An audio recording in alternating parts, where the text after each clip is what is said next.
Agama Islam Miftahul Ulum Tanjung Pinang, Prodi PGMI semester 3 dengan mata kuliah keterampilan berbahasa yang diampu oleh Ibu Mega Riawati MPD.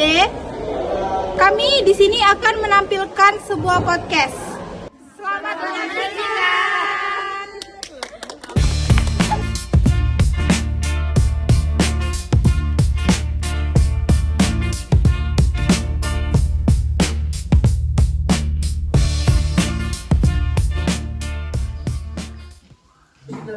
Assalamualaikum warahmatullahi wabarakatuh. Waalaikumsalam warahmatullahi wabarakatuh. Mohon maaf sebelumnya izinkan kami untuk memperkenalkan diri kami.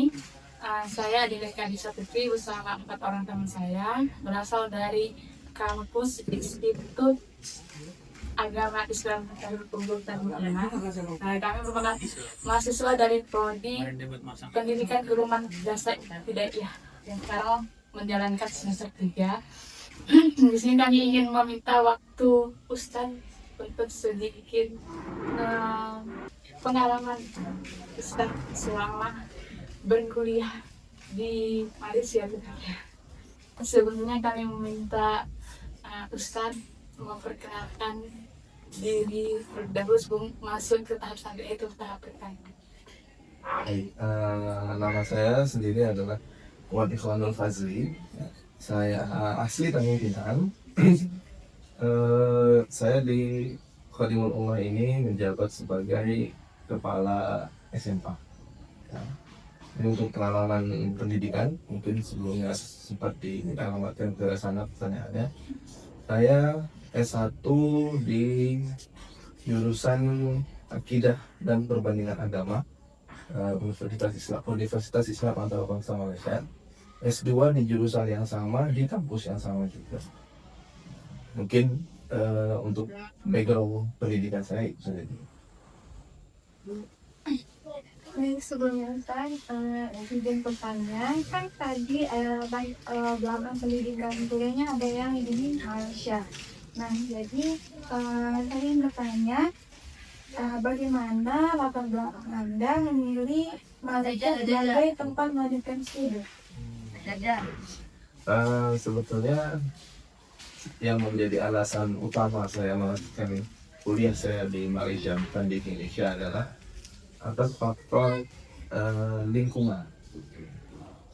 Jadi melihat kondisi pada waktu saya selesai dari sekolah menengah atas SMA, saya melihat beberapa tempat, beberapa kampus yang saya ingin belajar di sana di Jawa itu pergaulannya tidak terkontrol.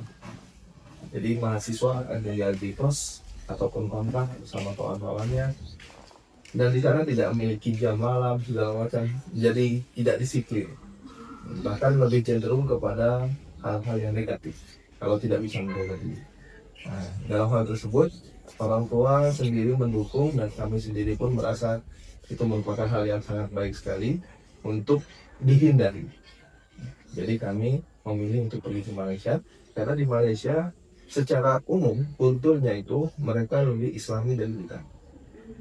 Mereka lebih Islami dari kita, nilai-nilai keislaman sudah ditanamkan sejak dari kecil lagi kepada mereka, dan mereka kehidupannya lebih disiplin daripada kita.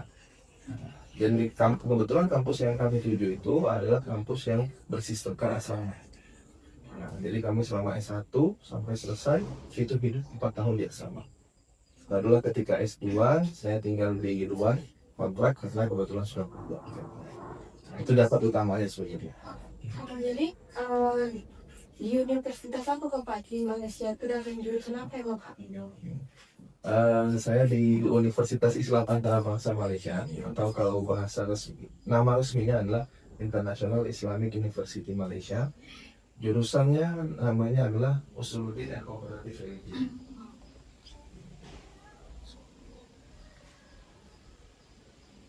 Pengalaman awal yang Bapak rasakan, yang Ustadz rasakan saat berkuliah di Malaysia itu seperti Pengalaman pertama yang pasti ada culture shock di situ. Culture shock di sini disebabkan adanya language barrier, adanya pembatas bahasa. Jadi bahasa yang mereka gunakan sehari-hari di Malaysia itu adalah bahasa Melayu dan secara aktif mereka juga berbicara dengan bahasa Inggris. Nah, maka ketika kita masuk kelas pertama kali dan di sana itu kampus yang dengan bahasa pengantarnya bahasa pengantar bahasa Inggris atau bahasa Arab, otomatis kita kaget. Jadi ada sempat culture shock di situ, sempat harus belajar otodidak sendiri, individu, belajar mati-matian untuk meningkatkan bahasa supaya bisa mencapai ke level mereka.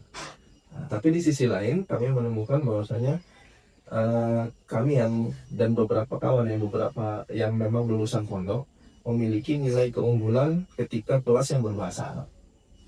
Jadi ketika kami masuk ke kelas yang bahasa Arab, kebanyakan warga Malaysia itu mereka tidak bisa berbicara bahasa Arab secara aktif. Nah, tapi secara tertulis mereka mampu. Nah, jadi ada kagetnya di situ. Nah, di satu sisi kita tertekan di bahasa Inggris, tapi di sisi yang lain kita unggul di bahasa Arab. Nah, jadi secara yang kesan pertama yang kami tangkap adalah ini. Nah, yang lainnya yang kami tangkap adalah bagaimana warga Malaysia itu mahasiswa terutamanya mereka sudah terdidik dengan disiplin yang rapi daripada kecil. Nah, jadi mereka punya jadwal dari bangun paginya sampai ke tengah malamnya. Bahkan di antara jadwal kuliah yang begitu padat, mereka masih ada juga yang memiliki jadwal kerja part-time. Dan itu mereka sudah terbiasa daripada masa kecil, Pak.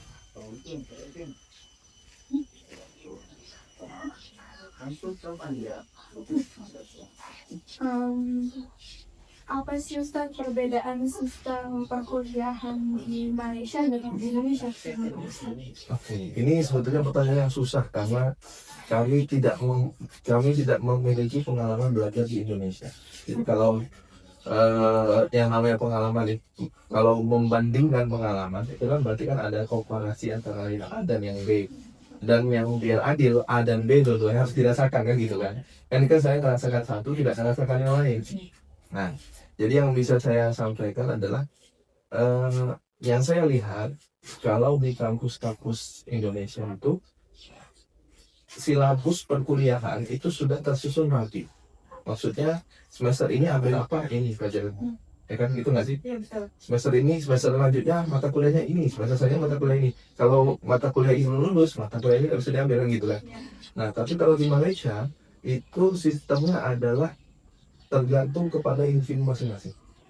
Jadi begitu kita daftar masuk pertama, dia akan memberikan seluruh seluruh daftar mata kuliah yang harus diambil dari yang paling mudah sampai yang paling susah. Kemudian diberikan kebebasan kepada mahasiswa sendiri mau ngambil yang mana dulu, mau ngambil yang susah dulu, mau ngambil yang senang dulu, kombinasi keduanya atau senang dulu. Itu terserah kepada mahasiswa masing-masing. Dan batas yang diberikan untuk mengambil jumlah SKS itu di sana cukup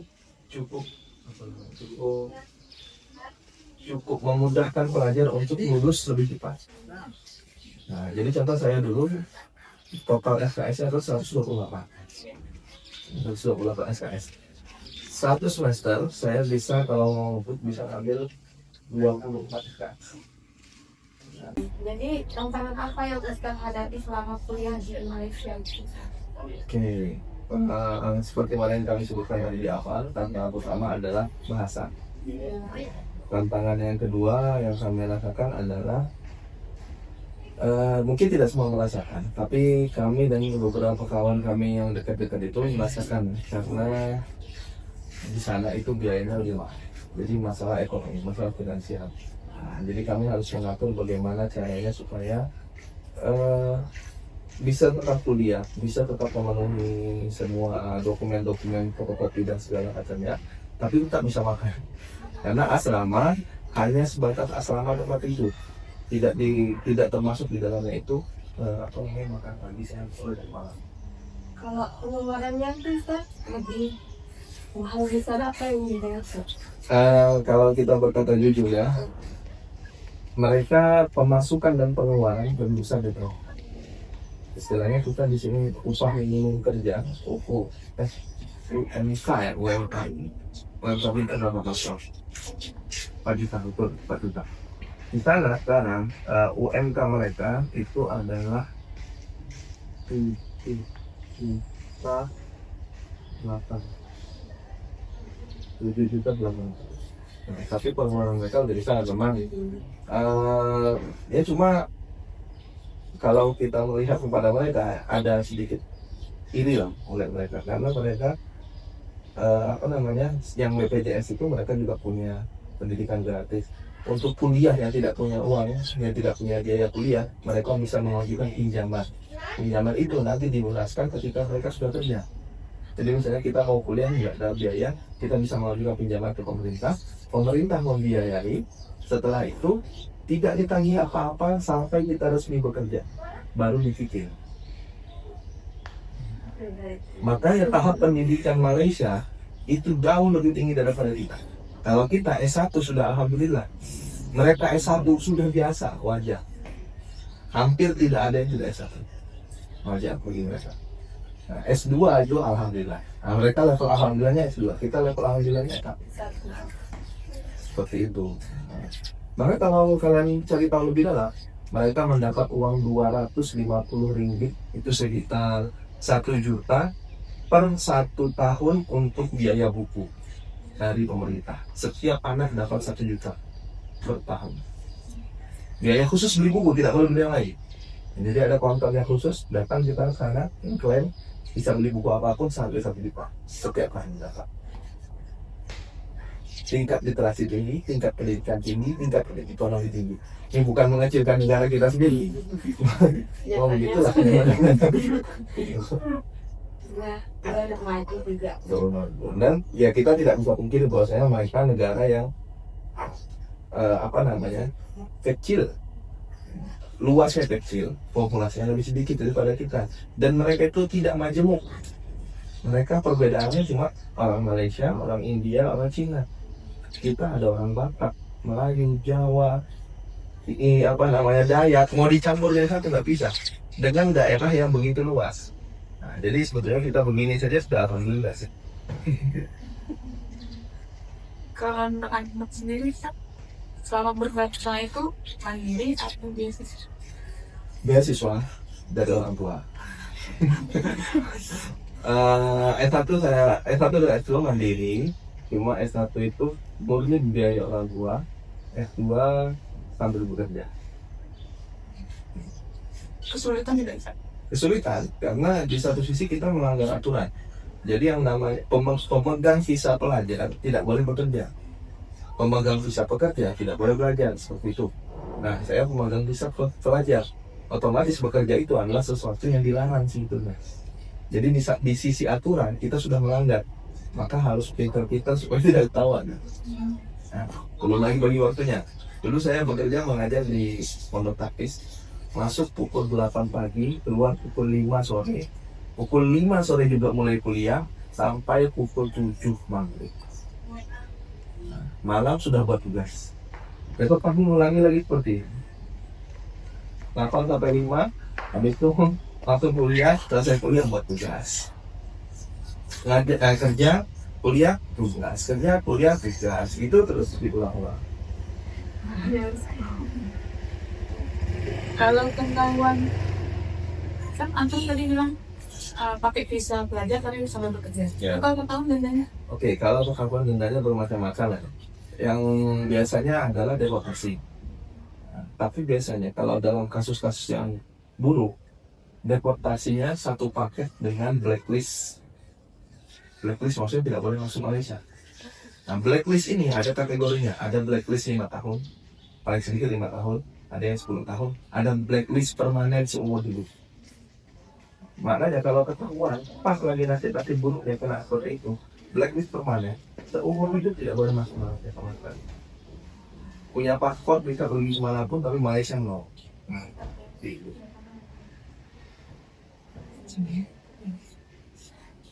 Dan pengalaman yang berkesan menurut Ustaz di Malaysia tuh.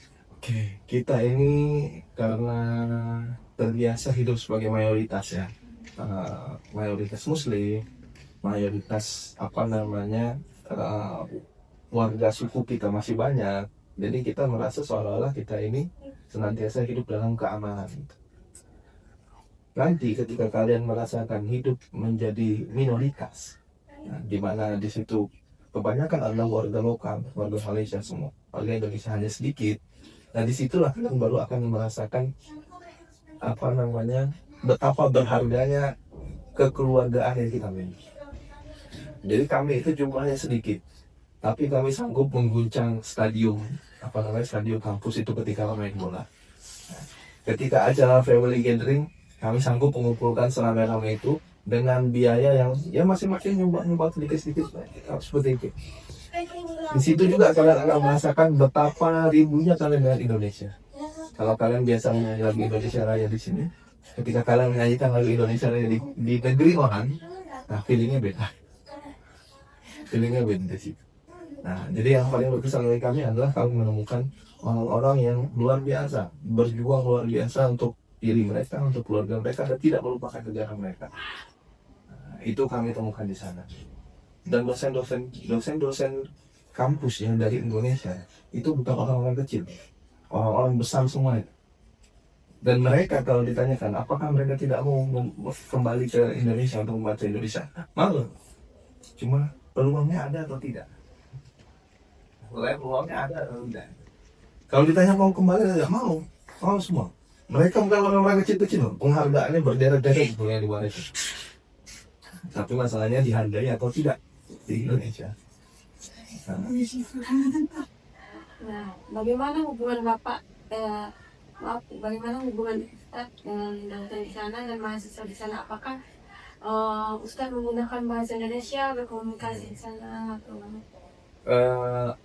Ada sebagian dari mahasiswa Indonesia yang merasa kesempatan apapun harus digunakan untuk meningkatkan bahasa. Akhirnya dia berbahasa Inggris ya, nggak kira lawan bicaranya siapa.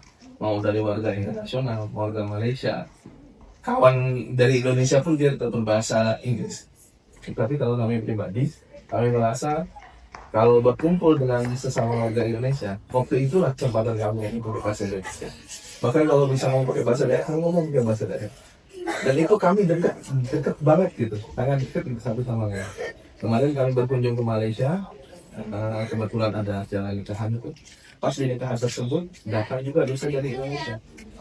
Nah, kami ini kebetulan adalah ketua organisasi pelajar Indonesia dulu di kampus.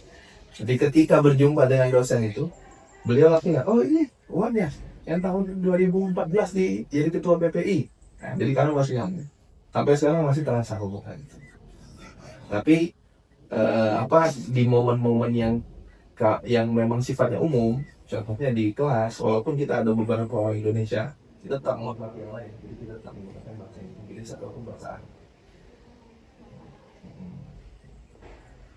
Kan tadi Ustaz ada bilang kalau misalnya pendidikan di Malaysia itu lebih maju daripada pendidikan. Apa sih yang membuat pendidikan di Malaysia itu tuh lebih maju menurut Ustaz?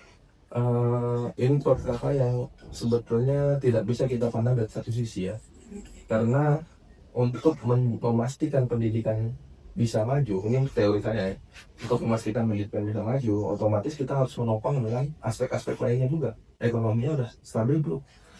Kesehatannya sudah belum? Sosialnya sudah belum? Nah, kalau itu sudah, oke, pendidikan bisa maju. Bagaimana kita mau memikirkan pendidikan sedangkan mereka makanannya masih susah? Nah, tadi itu kan satu faktor yang lain itu. Nah, jadi ketika kita mau mereformasi masyarakat, kita nggak bisa mereformasi dari satu bagian. Kita harus mereformasi keseluruhan. Contoh paling mudah aja ya, iklan rokok di Indonesia, di sudut mana yang kalian tidak lihat? Bukan di sudut mana kalian, di sudut mana kalian tidak bisa melihat iklan rokok? Di jalan, di HP, di TV, semua ada iklan rokok, betul kan? Di Malaysia, tidak satu tempat pun kalian bisa melihat, mendengar, mencium oke lah, tidak bisa melihat, tidak bisa mendengar iklan rokok.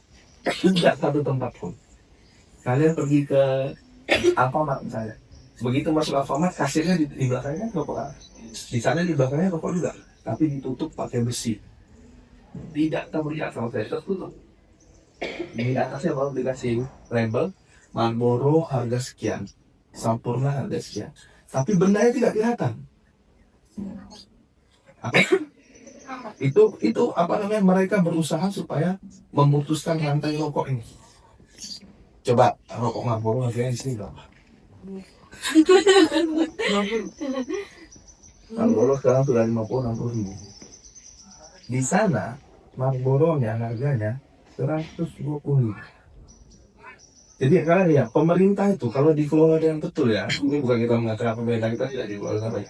Contoh kita ambil masalah rokok saja, mereka itu naikkan harganya, sudah dinaikkan harganya, tutup semua iklan. Tidak ada sama sekali iklan baik digital maupun non digital, tidak ada sama sekali iklan tersebut. Habis itu disiarkan berulang-ulang tuh, apa namanya, berhenti merokok, layanan berhenti merokok, silakan hubungi ini segala macam. Habis itu mereka buat peraturan, rumah makan jarak sekitar 10 meter dari rumah makan tidak boleh ada asap rokok. Maksudnya kalau misalnya habis makan di kedai makan gini nih, orang mau rokok 10 meter ke sana baru bisa merokok. Kalau di sini ketahuan ada yang foto, datang polisi, ambil, tahan. Nah, jadi dia buat peraturan, dia tegakkan, dia sosialisasikan, dia kasih solusi, semua dia lakukan. Nah, jadi mau nggak mau rakyat itu mau ngapain gitu? Sudah dikasih jalan yang lurus, ya udah tinggal jalan aja. Tapi apakah yang merokok masih bisa hidup di Malaysia? Masih. Nah, cuma aturan itu harus dihormati tuh. Jadi mau nggak mau di tempat umum nggak ada yang merokok. Akhirnya ketika sudah terbiasa begitu, ketika di tempat yang bisa boleh merokok pun ketika ada anak kecil di situ, kita ngerasa bersalah tuh. Ada anak kecil atau lagi rame banyak yang nggak merokok, masa saya sendiri yang mau merokok. Nah itu lihat tuh, mereka tuh serapi itu. Apa namanya? Kalau kalian mau bangun bangunan di sini, kalian nyari kontraktor, perlu kontraktor atau nyari tukang langsung? Tukang langsung kan? Oke, bayangkan kalau kalian membangun di instansi resmi kayak sekolah, kalian nyari tukang langsung atau kontraktor? Kontraktor kan? Oke, kontraktor ini kalian tahu dari mana dia percaya atau tidak? Paling dari omongan orang-orang lain kan, pengalaman sebelumnya gitu kan.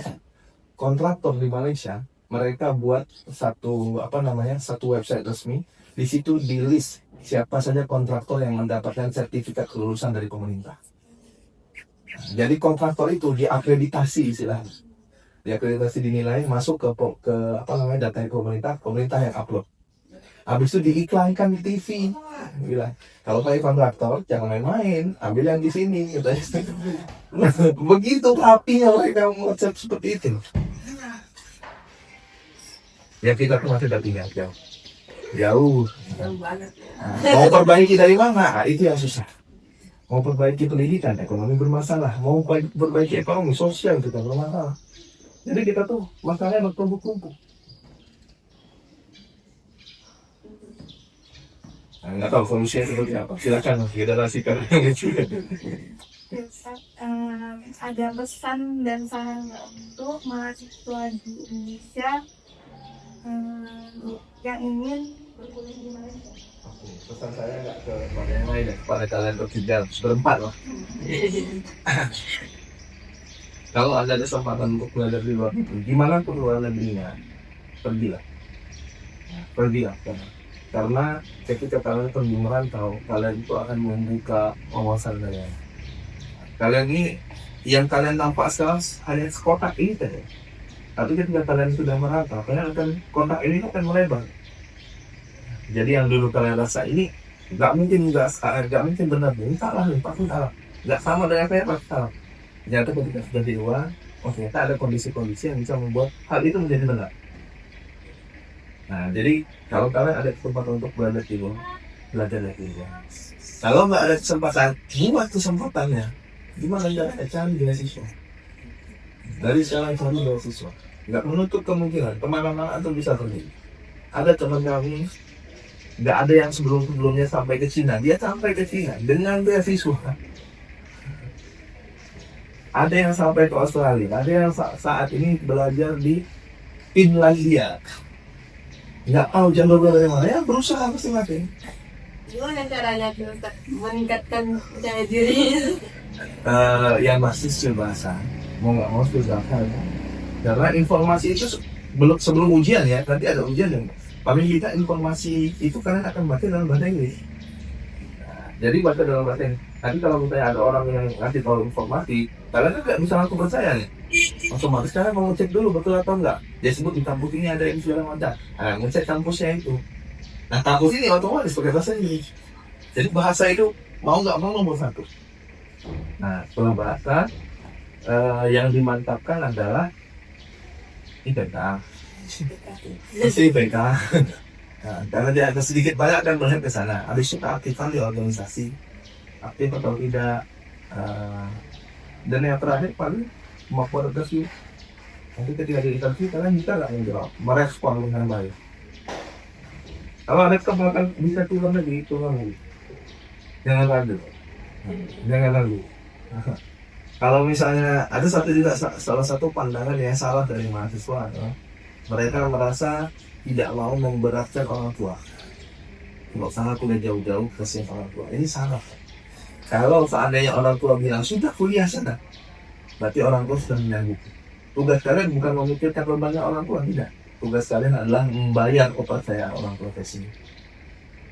Kalau orang tua bilang sudah kuliah, nggak usah bikin biaya. Tapi tanggung jawab bayar bagaimana mereka bisa puas dengan bekerja. Jangan salah paham.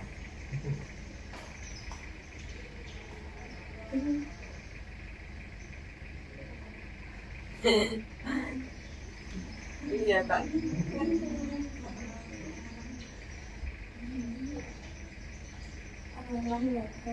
Kan Ustaz pendidikan S2-nya di Indonesia. Yang itu Ustaz sudah menikah atau belum? Ada niatan untuk menikah lebih awal. Nah, itu tuh menjadi penghalang nggak sih menurut Ustaz? Atau gimana? Tanya saja kayak masih sendiri. Ini yang kalian tanyakan pengalaman pribadi atau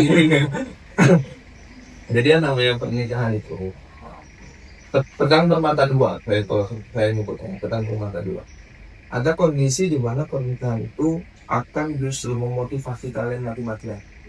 Yang kalian nggak bisa, mau nggak mau kalian harus bisa. Ada kondisi yang seperti itu. Tapi ada juga kondisi pernikahan justru yang mematahkan semangat lo. Nah, jadi kalau kalian tanya saya menikah itu umur 23.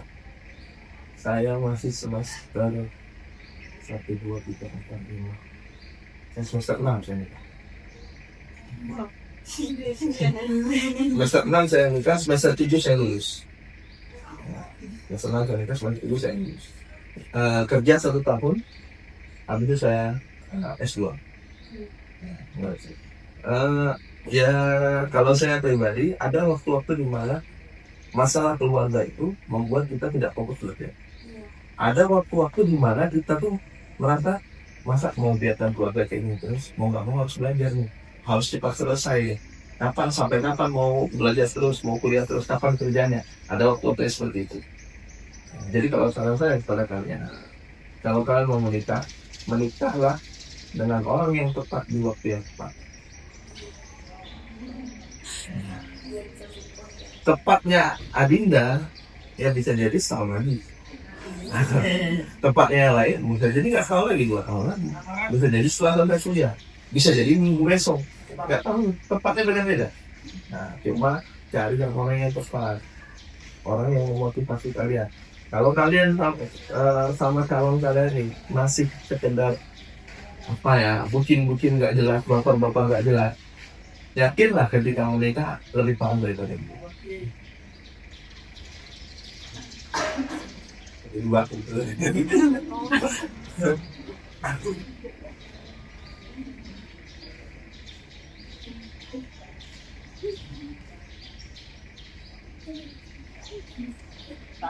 Kelisa, sekian pertanyaan dari kami. Jawaban yang sangat memuaskan Ya, yang inspirasi banget. motivasi bagi kami yang masih baru belajar siap mengamalkan. Kami ucapkan terima kasih kepada Ustaz Wadi Ikhwanul Fazli dari Ekdamah yang telah menyediakan waktunya pada kami. Jika kami ada kesalahan, kami mohon maaf dari tutur kata. kami akhiri. Wassalamualaikum warahmatullahi wabarakatuh. Waalaikumsalam.